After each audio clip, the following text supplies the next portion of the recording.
Although Play Traffic is the perfect tool to create and market playlists on YouTube, I'm going to show you how to do it manually, and it's quite easy.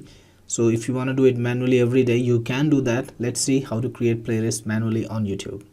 Actually, it's ridiculously easy. Whenever you go to a YouTube video, below that you will find a little plus icon, this one, and it says add to. When you click on it, it's going to show you a list of all the playlists that you already have in your channel, and you can create a new playlist, give it a name, and you can decide whether it's public or you want it private. And of course, if you are a marketer and you're trying to create a marketing playlist, you always need to have it public. Never create private playlist, because that's not going to help you.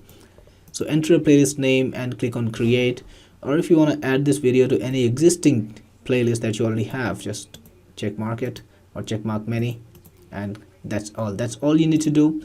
But the difficult bit is, of course, finding the playlist topics. You will need to find the right playlist topics for your niche. Those are the keywords that people are searching. So you need to do some SEO work too, and I'm not going to teach you that today, but you can go and use your keyword tools to find all the titles that you should be using in the playlist. Or of course, use Play Traffic and you'll get this information right inside the software.